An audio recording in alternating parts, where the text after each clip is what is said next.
Hello students, welcome back to biology class. Previous લેક્ચરની અંદર આપણે અભ્યાસ કર્યો હતો સ્ટરીલાઇઝેશન પદ્ધતિ, વ્યંધીકરણ પદ્ધતિ અને બીજી પદ્ધતિ તરીકે MTP medical termination of pregnancy.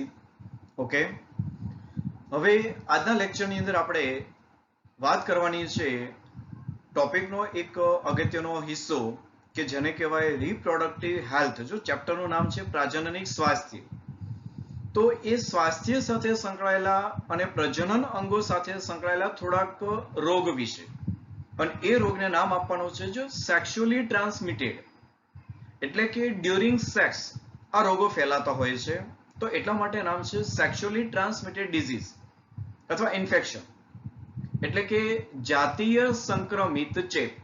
Okay, તો એમના વિશે હવે માહિતી મેળવવાની છે અને આ લેક્ચર એ નીટ માટે થોડીક વધારે અગત્યનો છે કે જેમાં મોટી માત્રામાં જોડકા પ્રમાણે જે પ્રશ્નો પૂછાતા હોય છે તેની અંદર આ જે ટોપિક છે એમાંથી પ્રશ્નો હોય જ છે. ઓકે,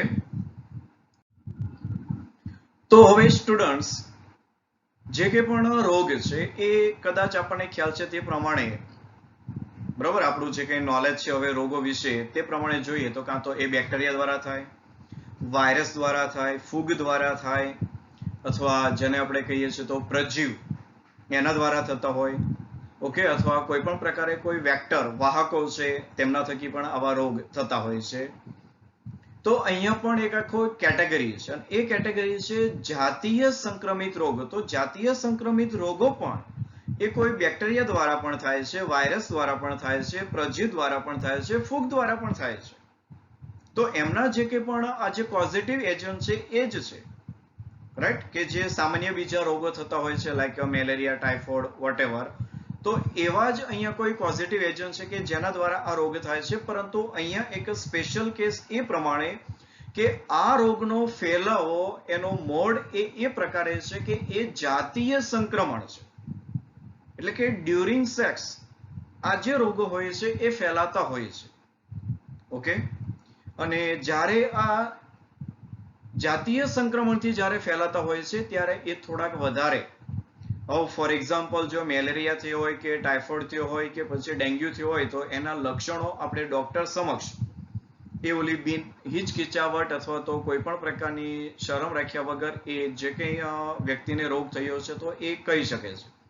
પણ આવા અમુક જાતીય રોગો કે જે ખાસ કરીને જે કંઈ પણ પ્રજનન અંગોને જ્યારે અસર કરે છે ત્યારે એ જે કંઈ વ્યક્તિ હોય છે એ વ્યક્તિ થોડીક આની અંદર હિચકિચાટ અથવા તો આપણે જેને કહીએ કે પોતે રજૂઆત કરવામાં થોડીક એ શરમાતા હોય છે, અથવા સમાજની અંદર થોડુંક એ વ્યક્તિ એ પોતે જાહેર ના કરી શકે કે ભાઈ મને આ પ્રકારના રોગ છે. એટલા માટે થોડોક આ જે ટોપિક એ અગત્યનો બનતો હોય છે, કારણ કે કીધું એમ કે આ રોગ છે પ્રજનન અંગોને સંબંધિત હોય છે. ઓકે, તો વિગતે હવે માહિતી મેળવી લઈએ. રાઈટ, જાતીય સંક્રમિત ચેપ, સેક્સ્યુઅલી ટ્રાન્સમિટેડ ઇન્ફેક્શન, તો એ ટૂંકમાં એસટીઆઈ પણ કહેવાય, અથવા શબ્દ ઘણી વખત ઉલ્લેખ કરે છે એસટીડી, તો એ પણ નામ એ જ છે, સેક્સ્યુઅલી ટ્રાન્સમિટેડ ડિઝીઝ. ઓકે, અથવા તો વિનેરિયલ ડિઝીઝ, વીડી. ઓકે, આ બધા એના માટે કોમન શબ્દ છે, એટલે એવું કંઈ ગભરાવાનું નથી કે આ બધા ફૂલ નેમ કોણ છે.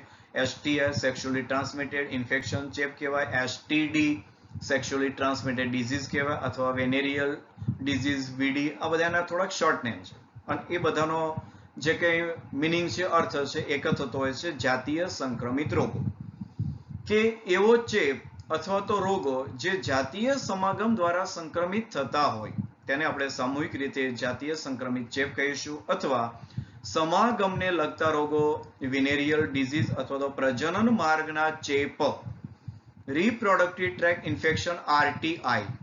ઓકે, આ બધા શબ્દ એના માટે છે. ઓકે, અને આ રોગની અંદર કેટેગરી તરીકે ગોનેરિયા ડિઝીઝ, સિફિલિસ, જનનાંગ herpes, genital herpes, chlamydiasis disease, ત્યારબાદ જનનાંગ મસા, ટ્રાઇકોમોનિયાસિસ, હિપેટાઇટિસ બી. ઓકે, અને વધારે જે થોડોક ચેપ જે વધારે ખતરારૂપ છે તેવો અને વધારે ચર્ચિત તો કે એચઆઈવી, જેને લઈ અને એઇડ્સ જે રોગ થાય છે તે. તો આ બધા એક જોવા જઈએ તો સામાન્ય પ્રકારે કોણ છે તો કે એસટીઆઈ છે અથવા આરટીઆઈ છે. અને એમાં થોડોક વધારે જીવલેણ એ કોણ છે તો કે HIV છે. Okay students, right. Okay students, તો હવે આ જે રોગ છે એ કેવી રીતે ફેલાય છે તેની માહિતી મેળવીએ, કે જેમાં હિપેટાઇટિસ બી અને HIV જેવા જે ચેપ, તો આ ચેપ લાગેલી જે વ્યક્તિ છે અથવા આ ચેપથી સંક્રમિત થઈ ગયેલી વ્યક્તિ છે, જો એમના માટે વપરાયેલી ઇન્જેક્શનની સોય હોય અથવા એમના માટે વપરાયેલા કોઈ વાઢકાપના સાધનો હોય, સમજો ને તમે, જો આવી વ્યક્તિ મતલબ કે વ્યક્તિને કોઈ ચેપ લાગ્યો છે, HIV નો ચેપ લાગ્યો છે અથવા એ વ્યક્તિને હિપેટાઇટિસ બી છે, એમની માટે વપરાયેલી જે સોય હોય અને વાઢકાપના સાધનો હોય, એમને ઘણી વખત ડોક્ટર એ સ્ટરાઇલ કરે જ છે અને એ પ્રોસેસમાં હોય છે, અથવા તો હાલમાં તો હવે વન ટાઈમ યુઝ સિરિંજ આવી ગઈ છે, એટલે લગભગ પોસિબિલિટી તો એટલી બધી રહેતી નથી. છતાં પણ કદાચ કોઈ આવા અન્ય કારણસર જો આવું થતું હોય કે વપરાયેલી સોય હવે અન્ય વ્યક્તિને વાપરવામાં આવે, અથવા આવા જે સર્જિકલ જે કે ઇન્સ્ટ્રુમેન્ટ છે, જે કઈ નીડલ છે, બરોબર, કાતર છે, પછી ફોર્સેપ એટલે કે ચીપિયા છે, તો આવા કોઈ સાધનોનો ઉપયોગ જો સંક્રમિત વ્યક્તિમાં કરી અને ત્યાર પછી કોઈ સ્વસ્થ વ્યક્તિની અંદર જો કરવામાં આવે, તો હવે આ જે હેલ્ધી વ્યક્તિ છે એ પણ આવા ચેપથી એ સંક્રમિત થતી હોય છે. એટલે આ અમુક બાબત, આ કોન્ટેક્ટ, બરોબર. ત્યારબાદ બ્લડ ડોનેશન, રુધિરાદાન, કે સંક્રમિત વ્યક્તિ પોતે જો એ રુધિર આપે અને એ હેલ્ધી વ્યક્તિમાં જો એ ટ્રાન્સફ્યુઝ કરાવાય તો એને પણ આ સંક્રમણ લાગે છે. અથવા ડાયરેક્ટ વાત કરીએ તો ચેપી માતાથી તેના ગર્ભસ્થ શિશુ, એટલે કે જે વિકસિત થઈ રહેલો જે શિશુ છે એનો સંપર્ક જરાયુ દ્વારા સીધું માતા સાથે હોય છે, ત્યારે માતા જો એ સંક્રમિત હોય તો એના શિશુને પણ આ રોગ લાગી શકે છે. ઓકે. ત્યારબાદ હિપેટાઇટિસ બી, જનનાંગ હર્પીસ અને HIV, તો આ એવા રોગો છે કે જે પોતે અસાધ્ય છે, મતલબ કે એકવાર જો એમનું સંક્રમણ થઈ ચૂક્યું અને જો એમનો વ્યવસ્થિત યોગ્ય વહેલા નિદાન ન થાય અને જો સારવાર ન થાય, તો હવે આ જે રોગો છે એ અનક્યોરેબલ છે, મતલબ કે એકવાર જો થઈ જશે ત્યાર પછી એ મૃત્યુ સુધી કાયમી રહેશે. ઓકે. જ્યારે બીજા રોગ એટલે કે ગોનેરિયા, સિફિલિસ, ક્લેમિડોમાઇસિસ, બરોબર, આવા જે રોગો છે, તો આવા રોગો થોડાક સાધ્ય છે, મતલબ કે એમનું જો યોગ્ય નિદાન અને વહેલું નિદાન થઈ જાય અને જો યોગ્ય સારવાર લેવામાં આવે તો એ રોગો હવે ક્યોર છે, એટલે કે એ પોતે સાધ્ય છે. તો વ્યવસ્થિત શબ્દ સમજવાના છે કે હિપેટાઇટિસ બી, જનનાંગ હર્પીસ અને HIV એ અસાધ્ય કેટેગરીમાં આવે છે. તો એ ચેપ સિવાયના અન્ય રોગનું જો આપણે વહેલા નિદાન થાય અને યોગ્ય સારવાર મળે તો સંપૂર્ણપણે એ બાકીના રોગો સાધ્ય છે, જ્યારે આ જે 3 રોગ છે એ અસાધ્ય કેટેગરીમાં છે, એવું આ સેન્ટેન્સ કહેવા માંગે છે. ઓકે. હવે મોટા ભાગના રોગની શરૂઆતના જે કે પણ ચિહ્નો હોય છે એ પણ ગૌણ છે, લક્ષણો, કે જેમાં જનનાંગ વિસ્તારની અંદર ખંજોળ આવી, ત્યારબાદ પ્રવાહીનો સ્ત્રાવ, એક પ્રકારે થોડુંક વ્હાઇટ લિક્વિડ એ ત્યાંથી સ્ત્રાવ થતો હોય છે, સામાન્ય દુખાવો, સોજો વગેરે, આ બધા લક્ષણો છે. અને તમે આકૃતિમાં જુઓ તે પ્રમાણે કે જે નર અને માદા એમના જે કે પણ જનનાંગ ભાગો છે ત્યાં ફોલિયો, બરોબર, આ પરુ અથવા તો પ્રવાહી ભરેલી ફોલિયો, કે જે લક્ષણ હોય છે જેનિટલ હર્પીસ, જેને લઈ અને ખંજોળ આવતી હોય છે, તો એ પોઝિટિવ એજન્ટ છે હર્પિક્સ સિમ્પ્લેક્સ વાયરસ 2. ઓકે. HSV એનો પોઝિટિવ એજન્ટ છે, હર્પિક્સ સિમ્પ્લેક્સ વાયરસ, કે જેના દ્વારા આ જેનિટલ હર્પીસ એટલે કે જનનાંગ હર્પીસ થતા હોય છે. ઓકે.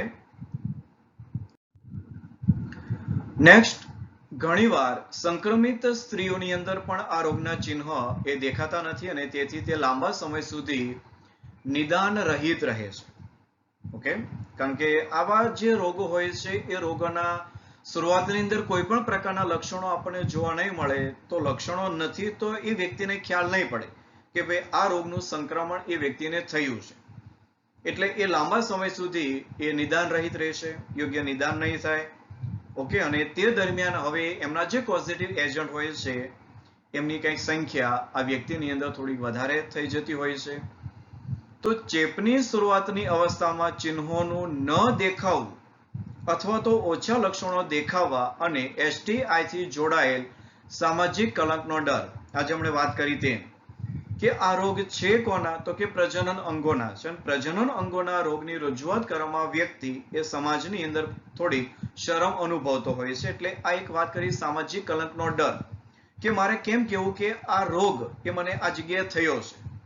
ઓકે, તો આવા અમુક જે કારણો હોય છે, ત્યારબાદ સંક્રમિત વ્યક્તિને સમયસર નિદાન અને ઉચિત ઉપચારથી રોકે છે. આ ખાસ બાબત નોંધવાની છે, કારણ કે અમુક રીઝન છે કે જેનાથી વ્યક્તિ પોતે આવા નિદાનથી દૂર રહેતો હોય છે. અને હવે આ જે બાબત છે આગળ જતા એ થોડીક પ્રોબ્લેમેટિક થઈ જાય છે. સમસ્યાની અંદર એ વધારો કરે છે કે જેમાં નિતંબની બળતરાના રોગો, પેલ્વિક ઇન્ફ્લેમેટરી ડિઝીઝ, ટૂંકમાં PID, આમાં જે શોર્ટ નેમ્સ આવે છે એ અમુક યાદ રાખજો. PID, pelvic inflammatory disease, inflammation, ત્યાં પણ સોજો આવો. ત્યારબાદ ગર્ભપાત, મૃત બાળક એનો જન્મ, ગર્ભાશયની બહાર અંડવાહિનીમાં ગર્ભધારણ, જો શબ્દ છે એક્ટોપિક પ્રેગ્નન્સી.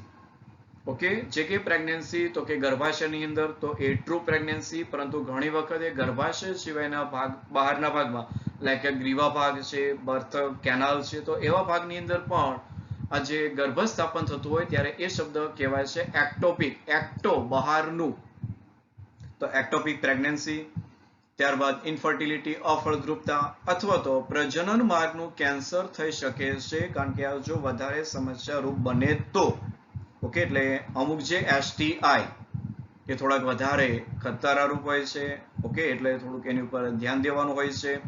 ત્યારબાદ STI એ સ્વસ્થ સમાજ માટે એક મોટો ખતરો બને છે, કારણ કે એ સંક્રમણ એ અણધાર્યું વધતું હોય છે. તેટલા માટે કે આવા રોગોની શરૂઆતની અવસ્થામાં નિવારણ અથવા તો નિદાન અને સારવારને પ્રજનન સ્વાસ્થ્ય સંભાળ કાર્યક્રમોમાં પ્રાથમિકતા આપવામાં આવે છે.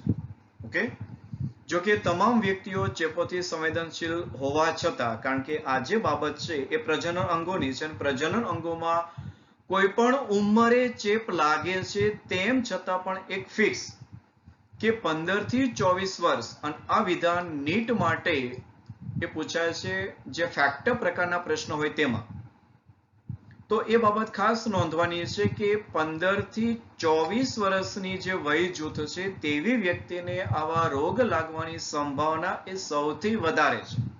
એટલે ખાસ નોંધી લેજો. આ ખાલી જગ્યા પણ આવે છે 15 થી 24. આ જે વર્ષની વય જૂથ ધરાવતી જે વ્યક્તિ છે તેમને આવા STD રોગ થવાની સંભાવના, સંવેદનશીલતા, સંભાવના, આ બધું જ આ વ્યક્તિમાં સૌથી વધારે છે. પણ કીધું એમ દરેક વ્યક્તિની ઉંમરને આ રોગ લાગુ પડે છે, પરંતુ તેમાં પણ આ 15 થી 24 વર્ષની જે વય જૂથ છે તેમને થોડીક વધારે સંભાવના છે. ઓકે, અને તેમાં તમે પણ આવો છો આ બાબત, કારણ કે હાલમાં જે NCERT 12th સ્ટાન્ડર્ડ, તો એ 12th સ્ટાન્ડર્ડની જે કે પણ સ્ટુડન્ટ છે તેમની ઉંમર એપ્રોક્સી 17 વર્ષ હોય તો એની અંદર આ ઇન્ક્લુડિંગ થઈ જાય છે. ઓકે, અને ભયભીત થવા માટેનું કોઈ કારણ એટલા માટે નથી કે આમના માટેની હવે સારવાર એ ઉપલબ્ધ છે, એટલે યોગ્ય સમયે યોગ્ય સારવાર કરાવવી જરૂરી. જો કોઈ પણ પ્રકારના લક્ષણ સામાન્ય દેખાય તો, અને સામાન્ય લક્ષણ કયા કે ભાઈ જે કંઈ પ્રજનન અંગો છે તો એમની પાસે ખંજવાળાવી, ત્યારબાદ એમાંથી થોડું ઘણું લિક્વિડનો સ્ત્રાવ થવો, બરાબર, દુખાવો થવો, સોજો આવવો, આ બધા થોડા કોમન સિમ્પટોમ્સ છે. રાઈટ. હવે નિદાનની વાત, કે આ જે કંઈ રોગ છે એનું નિદાન એ કારણભૂત સજીવો અને ચિહ્ન આધારિત થાય છે. કારણ કે આપણે કીધું એમ કારણભૂત એટલે કે પોઝિટિવ એજન્ટ એ કોણ, કાં તો એ પ્રજીવ હોઈ શકે, વાયરસ હોઈ શકે, ફૂગ હોઈ શકે, બેક્ટેરિયા હોઈ શકે. ઓકે, તો એના ચિહ્ન આધારિત અને દાક્તરી પરીક્ષણ અને લક્ષણો એ STD ગુણ દર્શાવે છે. રોગની કેટલીક નિદાન કસોટીઓની અંદર રોગકારક સજીવનું સંવર્ધન કરી અને આ સંવર્ધન દ્વારા સૂક્ષ્મ જીવોને અલગ તારવી અને એનું અવલોકન કરવાનું હોય છે અને ઓળખવામાં આવે છે. આ નિદાનની વાત છે જે સમયસર થતું નથી, તેમ છતાં પણ એની અંદર જે કંઈ સૂક્ષ્મ જીવો છે એનું સંવર્ધન માધ્યમ તૈયાર કરાવાતું હોય છે. ઓકે, કે જેમાં વિશિષ્ટ અભિરંજકોના ઉપયોગથી હવે સૂક્ષ્મ પરીક્ષણ, ત્યારબાદ એલાઇઝા કસોટી, એન્ઝાઇમ લિંક, ઇમ્યુનોસોર્બન્ટ એસે, ઓકે, ત્યારબાદ એન્ટીજન એન્ટીબોડીની ઓળખ, કારણ કે એક પ્રકારે આ બધા છે કોણ, ફોરેન પાર્ટિકલ છે, તો એની વિરુદ્ધ સજીવ શરીરની અંદર એન્ટીબોડી નિર્માણ થતા હોય છે. તો એમનો ચેપ કેટલો છે, એમનું સંક્રમણ કેટલું છે, એમની સ્ટ્રેન્થ કેટલી છે, એનું કોન્સન્ટ્રેશન કેટલું છે, તો બધું જાણવા માટે એન્ટીજન એન્ટીબોડી રિએક્શન એ કરાવતી હોય છે. તો આ એક કસોટી. ત્યારબાદ એલાઇઝા પદ્ધતિમાં રોગીના રુધિરમાંથી એટલે કે HIV એન્ટીજન સામેના એન્ટીબોડી એને શોધી કઢાય છે. ઓકે, એલાઇઝા જો કે ટેસ્ટ આપણને ખ્યાલ જ છે એનો. હવે બેઝિક પ્રિન્સિપલ કોણ? તો કે એન્ટીજન એન્ટીબોડી રિએક્શન. ઓકે, રોગકારક સજીવની ઓળખ એ પ્રસ્થાપિત કરવા માટે આખી આ ટેસ્ટ ઉપયોગી સાબિત છે. ત્યારબાદ ડીએનએ સંકરણ, ડીએનએ હાઇબ્રિડાઇઝેશન ટેકનોલોજી, તો આનાથી તમે સૌ પરિચિત જ છો હવે. ઓકે, કારણ કે આ શબ્દ બાયોટેકનોલોજીનો છે. તો તેમાં પણ રોગકારક સજીવોના જનનિક દ્રવ્યની ટૂંકી પોલીપેપ્ટાઇડ જે શૃંખલા હોય છે એને ઓળખી કઢાય છે અને ત્યારબાદ એની સંવર્ધન માટે તો કે polymerase chain reaction PCR technology. Okay, હવે બધા જાણીતા નામ છે જુઓ. અને પોલિમરેઝ ચેન રિએક્શનની અંદર યોગ્ય પ્રાઇમરનો ઉપયોગ કરવાનો છે. ઓકે, તો એના ઉપયોગ દ્વારા હવે રોગકારક સજીવ એના જનીનના ચોક્કસ ટુકડાઓને બેવડાવવામાં આવે છે, એટલે કે બહુગુણિત કરાય છે. રાઈટ. અને હવે ઉપાય છે અમુક બાબતોનો સ્વીકાર કરવાથી કે વોટ ટુ ડુ અને વોટ ટુ નોટ ડુ, એવું જ કહી શકાય ને કે ભાઈ શું કરવું અને શું ન કરવું. તો અમુક આવી જો બાબતો આપણને ખ્યાલ હોય તો આવા એસટીડી જે ડિઝીઝ છે તેનાથી રક્ષણ મેળવી શકાય છે. તો એમાં પહેલી બાબત કે ભાઈ જે કે પણ અજાણ્યા સાથી છે અથવા તો ઘણા બધા સાથી સાથેનો જાતીય સંબંધને ટાળવો, એટલે કે મલ્ટિપલ સેક્સ અથવા એવું કહી શકાય કે મલ્ટિપલ પાર્ટનર સેક્સ, એને ટાળવાની વાત છે. ઓકે, અને સાવ અજાણ્યા સાથી સાથે આજે સેક્સ પ્રોહિબિશન. સમાગમ દરમિયાન હંમેશા કોન્ડમ્સ એનો ઉપયોગ કરવો. ઓકે, આ એક પ્રકારે બેરિયર પદ્ધતિ છે. અને કોઈ પણ શંકાના કિસ્સામાં વ્યક્તિએ પ્રારંભિક નિદાન અને જો ચેપનું નિદાન થાય તો સંપૂર્ણ સારવાર માટે યોગ્ય ડોક્ટર પાસે જવું. Okay, right. તો આવી અમુક જે બાબતો હોય છે એ જો ધ્યાનમાં લઈશું તો આવા જે એસટીડી જે થોડાક જીવલેણ છે તેનાથી યોગ્ય સારવાર મળશે અને તેનાથી છુટકારો પણ મળશે. એટલે આ જે સરળ સિદ્ધાંતને અનુસરવાની વાત છે તો આ બાબત પણ નીટ માટે ઇમ્પોર્ટન્ટ છે, એટલે ખાસ ધ્યાન દેવાનું છે. Okay, right. હવે થોડોક આવા જે રોગો છે એનો સારાંશ, એમની સમરી વિશે જો વાત કરીએ તો રોગ ગોનેરિયા એ કોના દ્વારા? કારણ કે કીધું એમ કે એના પોઝિટિવ એજન્ટ હોય છે, એ પોઝિટિવ એજન્ટ એટલે કે નેસેરિયા ગોનોરી, અને આ જોડકાની અંદર ખાસ પૂછે છે. ઓકે, એટલે આને મહત્વ આપજો થોડુંક. ગોનેરિયા એ થાય છે નેસેરિયા ગોનોરી એક પ્રકારના બેક્ટેરિયા, અને તમે બાજુની આકૃતિમાં અહીંયા જોઈ શકો એમ ગોનેરિયા બેક્ટેરિયા છે. બરોબર. અને આ બેક્ટેરિયા દ્વારા આવા જે કંઈ પણ એસટીડી ના લક્ષણો એ દેખાતા હોય છે કે જેમાં મૂત્ર પસાર થાય ત્યારે દુખાવો થવો અથવા ઉદરમાં એ દુખાવો થવો. ઓકે, ત્યારબાદ જે કંઈ પણ લિક્વિડનો જે સ્ત્રાવ હોય છે એ થતો હોય છે. તો આ બધી બાબતો સંકળાયેલી હોય છે ગોનેરિયા ડિઝીઝ સાથે. ત્યારબાદ સિફિલિસ. તો સિફિલિસ પણ બેક્ટેરિયા જન્ય રોગ છે કે જેમાં ટ્રિપેનોમા પેલિડિયમ બેક્ટેરિયા, આ યાદ રાખવાનું છે, જેમાં દુખાવા રહી ચામડીનો રોગ છે, તાવ જેવી માંદગી, જીભ ઉપર અથવા મુખ ગુહાની છત ઉપર સફેદ ડાઘ, અલ્સર અને કેટલાક ભાગમાંથી વાળનો જથ્થો દૂર થવો. તો એ બાબત છે અહીંયા સિફિલિસ બેક્ટેરિયા. ઓકે, તંતુમય જે બેક્ટેરિયા છે એના દ્વારા. અને જો સ્કિન રેશિસ, ઓકે, ત્યારબાદ અલ્સર, તો આ અમુક આ ચિહ્ન છે એના. ઓકે, ત્યારબાદ જનનાંગ હર્પીસ કે જેના માટે પોઝિટિવ એજન્ટ છે હર્પીસ સિમ્પ્લેક્સ વાયરસ, કે જ્યાં ઘણા લોકોમાં ચિહ્નો અથવા લક્ષણો એ જોવા મળતા પણ નથી, અને જો ચિહ્નો જોવા મળે તો સામાન્ય રીતે અસ્વસ્થતા હોય છે, તાવ, થાક લાગવો, માથાનો દુખાવો, જનનાંગ અથવા તો મળદ્વાર વિસ્તારમાં ખંજવાળ, આ કોમન સિમ્પટોમ્સ. મૂત્રવહન દરમિયાન દુખાવો થવો અને જનનાંગ અથવા તો મળદ્વાર વિસ્તારમાં ગમે ત્યાં નાની પ્રવાહી ભરેલી ફોલ્લીઓ, જે તમે નીચેની આકૃતિમાં જુઓ તેમ જેનિટલ હર્પીસમાં આ બધી પ્રવાહી ભરેલી ફોલ્લીઓ છે. ઓકે, અને ત્યારબાદ હિપેટાઇટિસ બી, તો કે એના માટે હિપેટાઇટિસ બી વાયરસ એટલે કે hepatitis for HBV virus. Okay, કે જેમાં તાવ, સાંધાનો દુખાવો, થાક લાગવો, ખોરાક માટેની અરુચિ, કારણ કે હિપેટાઇટિસ કે જે યકૃતને લગતો રોગ છે, એટલે કે પીળીઓ, જેને આપણે નામ આપી શકીએ કદાચ કમળો, એટલે આ શબ્દ જે પીળીઓ છે એ કમળો છે, જોન્ડાઇસ. ઉદર, એની ઉપર જમણી બાજુએ દુખાવો, કારણ કે જમણી બાજુએ કોણ હોય છે? યકૃત હોય છે. ઓકે, એટલે એની અંદર થોડુંક ઇન્ફેક્શન લાગેલું હોય છે તો ત્યાં દુખાવો થતો હોય છે. ઓકે, તો આ થોડાક લક્ષણો છે જે સામાન્ય રોગો સાથે સંકળાયેલા હોય છે. રાઈટ. ત્યારબાદ એઇડ્સ, આના વિશે તો ભરપૂર માત્રામાં જાણકારી આપણી પાસે. હ્યુમન ઇમ્યુનોડેફિશિયન્સી વાયરસ HIV એ પોઝિટિવ એજન્ટ. કે જેમાં પ્રતિકારકતા એ ગુમાવતા હોય છે રોગિષ્ટ, અને બધા રોગો ત્યારબાદ પ્રભાવી બનતા હોય છે. કોઈ ચોક્કસ લક્ષણ નથી, પરંતુ કેટલાક લક્ષણની અંદર મહિના સુધી તાવ આવવો, ઝાડા, ઝડપી વજનમાં ઘટાડો થઈ જવો, ઉધરસ કે જે હવે આવી ગયા પછી જવાનું નામ ન લે, ટૂંકા ગાળાની યાદશક્તિ એનો નાશ થઈ જવો, તો આવા થોડાક લક્ષણો જોડાયેલા હોય છે HIV સાથે. ત્યારબાદ ટ્રાઇકોમોનિયાસિસ કે જે ટ્રાઇકોમોનાસ વજીનાલિસ પ્રજીવ, આ ખાસ નામ યાદ રાખવાનું છે. ટ્રાઇકોમોનાસ વજીનાલિસ આ પ્રજીવ છે, એટલે ટ્રાઇકોમોનિયાસિસ એ પ્રજીવજન્ય રોગ છે.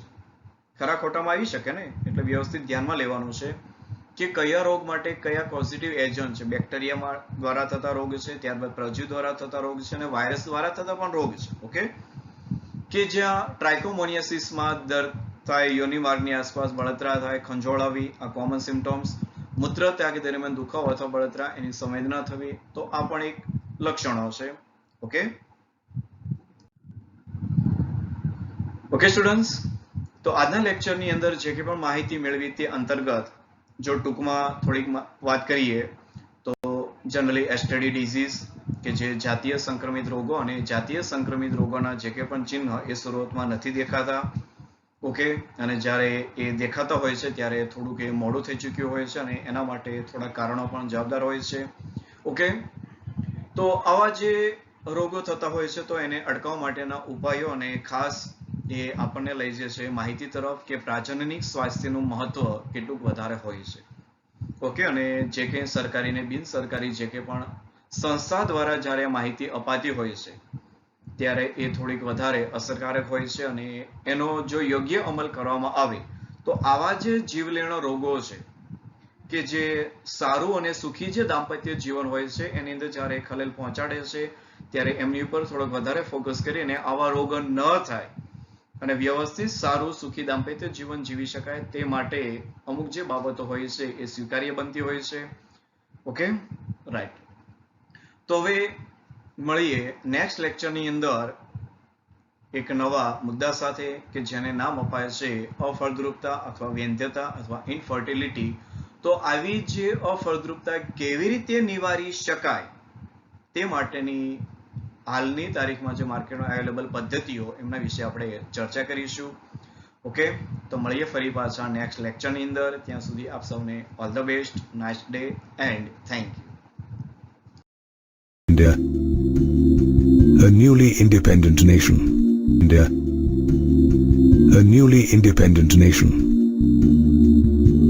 While certain leaders were busy charting the country's economic policies and growth, others were formulating policies that focused on the people's reproductive health, a concept encompassing total well-being in all aspects of reproduction, including physical, emotional, behavioral, and social. These policies led to the establishment of the Family Planning Association of India in 1949. In 1951, the government launched a series of action programs and plans called Family Planning. This move catapulted India into a select group of countries that had chalked out a national family planning program. Later, in 1997, the government initiated the reproductive and child healthcare programs that focused on creating and spreading awareness about various reproduction-related aspects such as contraception and infertility, as well as providing and supporting facilities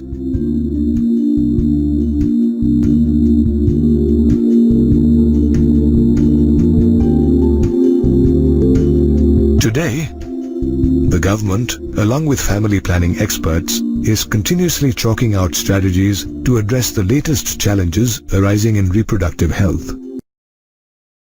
For instance, people in rural India still don't have access to information relating to sex and reproduction. Hence, various governmental and non-governmental agencies have been roped in to propagate information. Experts associated with family planning have also realized that today's youngsters depend on the internet as well as other sources including movies, friends and magazines to learn about sex-related aspects. However, information gathered from these sources may or may not be reliable. Moreover, at times, the information can create myths as well as misconceptions and even unhealthy attitudes towards sex-related aspects. Therefore, these experts are advocating the need for sex education in schools. They argue that it will go a long way in imparting correct and relevant information about sex. Moreover, it will also make youngsters aware of social evils like sex abuse and sex-related crimes and the steps they need to take to fight such social evils. Experts also believe that people, especially adolescents, should be sensitized to hygienic sexual practices such as cleaning one's genitals, sexually transmitted diseases, AIDS, adolescence, and related mental and bodily changes, which in turn will ensure a reproductively healthy society. Another strategy to improve reproductive health is by educating couples as well as individuals of marriageable age about birth control options, gender equality, pre- and post-pregnancy care,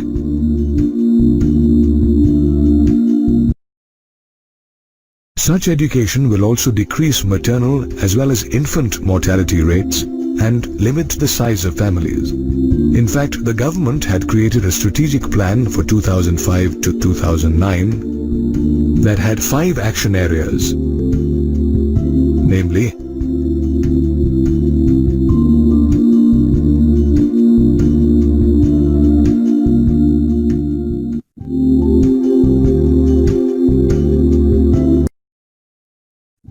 providing expert medical care and assistance to people on wide-ranging issues including pregnancy and delivery, STDs, abortions, menstrual problems, and infertility is another step taken by the government. Moreover, the government has also set up research centers that aim to find solutions to reproduction-related problems. One such center is the Central Drug Research Institute in Lucknow, which is credited for developing Saheli, an oral contraceptive for women. Apart from setting up research centers, the government is also establishing hospitals and medical centers, especially in the rural areas, to provide an impetus to medically assisted deliveries as well as to provide postnatal medical care. This will help bring down maternal and infant mortality rates as well as encourage couples to have smaller families. The government is also conducting mass immunization programs to bring down the infant mortality rate.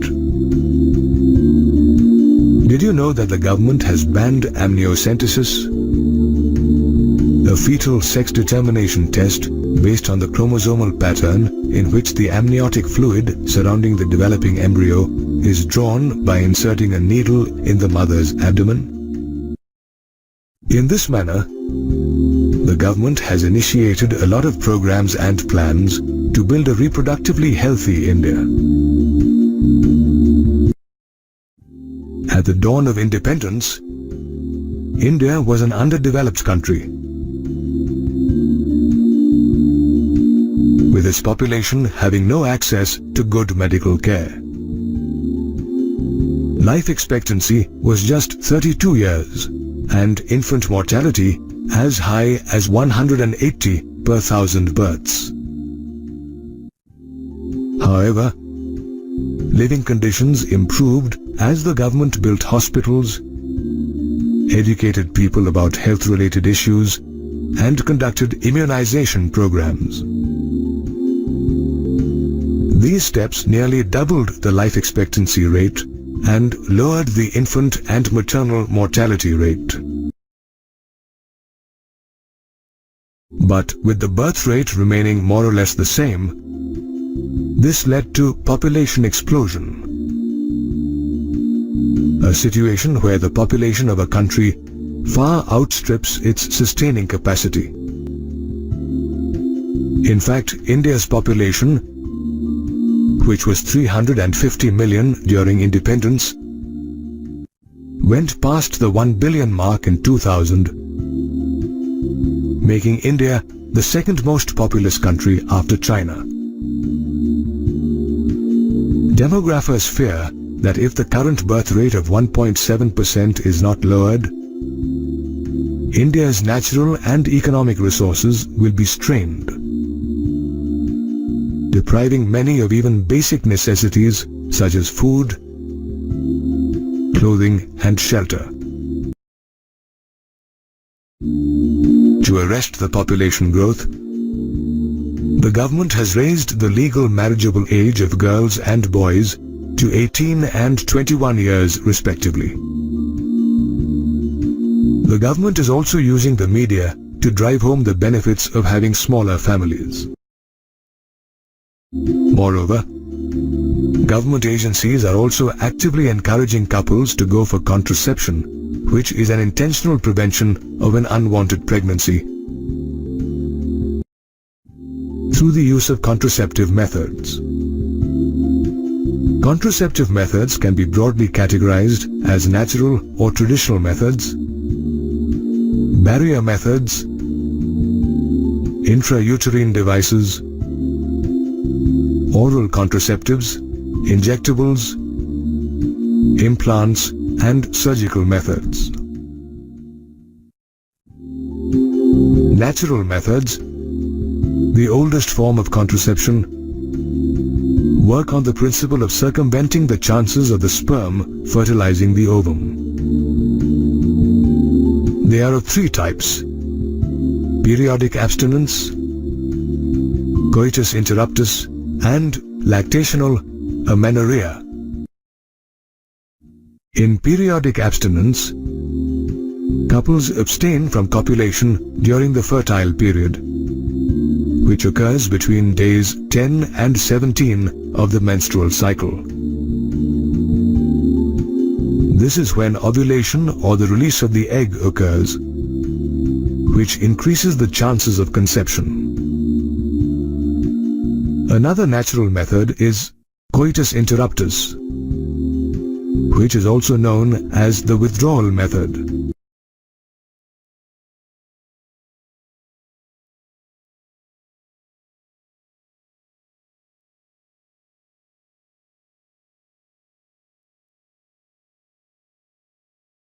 Lactational amenorrhea, or the absence of menstruation during lactation, is another natural method which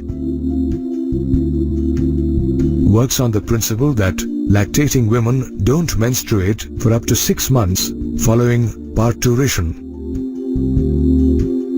This is because the hormone oxytocin, which stimulates milk production, also suppresses ovulation. Naturally, without ovulation, conception can't occur. Lactational amenorrhea, as well as other natural methods of contraception, are safe and have no side effects, as there are no devices, medicines, or hormones involved. However, natural methods aren't very effective compared to other contraceptive methods such as the barrier method. This method makes use of either a condom, diaphragm, or cervical or vault cap, which act as barriers to prevent the sperm and ovum from meeting. Condoms, which are available for both men and women, are made of thin rubber or a latex sheath, while condoms for males are rolled over the penis.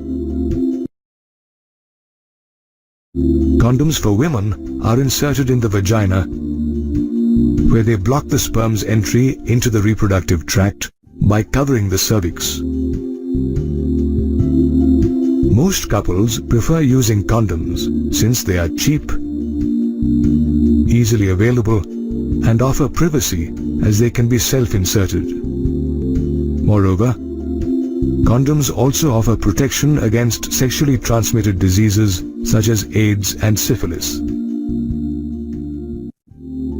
A condom, however, can be used only once, and every new coitus session requires the use of a new condom. While condoms are available for both men and women, diaphragms, cervical caps, and vaults are meant only for women. These dome-shaped barriers are made of rubber and are inserted in the vagina. Did you know that the contraceptive efficiency of a barrier can be increased by applying spermicidal creams, jellies, and foams? That's because these products contain chemicals that kill sperm.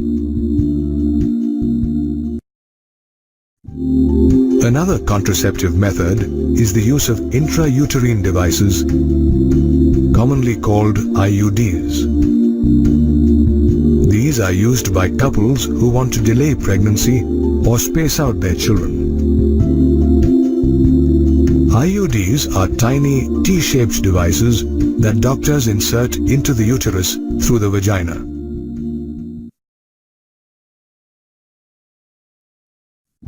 There are many types of IUDs, ranging from non-medicated IUDs such as Lipus loop to copper-releasing IUDs like Copper T, Copper 7, Multiload 375 to hormone-releasing IUDs such as Progestasert and LNG20. Each type of IUD works on a different principle. Non-medicated IUDs, for instance, work by increasing the phagocytosis of the sperm that reach the uterus, while copper IUDs release copper ions that obstruct the ascent of the sperm into the fallopian tubes, as well as reduce their fertilizing ability. On the other hand, hormone-releasing IUDs make the uterus inhospitable for implantation by thickening the cervical mucus, which makes it impossible for the sperm to enter through the cervix. Apart from IUDs, women can also use oral contraceptives called the pill. This is a small tablet containing small doses of either progestogen or a combination of progestogen and estrogen. Progestogen thickens the cervical mucus, which hinders the sperm's motility, while estrogen obstructs the pituitary gland from producing luteinizing hormone, which prevents ovulation. Ideally, a woman should take the first pill of the pack within 5 days of the menstrual cycle and continue taking it for 21 days. During the next 7 days, when the pill is not taken, the woman experiences her menstrual cycle. Following this, she needs to start taking the pill again. Progestogens alone or in combination with estrogen are also available as injections or implants that are to be placed under the skin. However, in comparison to pills, they remain effective much longer. While women have several contraceptive options, men have only 2 options for birth control: condoms and a terminal surgical or sterilization method called vasectomy.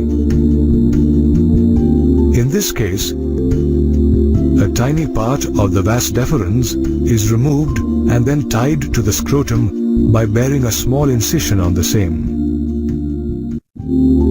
In tubectomy, a sterilization method for women, a minuscule part of the fallopian tube is removed and tied up through a small incision in either the abdomen or through the vagina. Both tubectomy and vasectomy are successful methods of birth control. But they are irreversible and should only be adopted if a couple wishes to have no more children. In addition to surgical methods, couples today have several other contraceptive methods to choose from. However, before opting for a particular method, one should weigh its pros and cons and seek a doctor's advice, as some contraceptives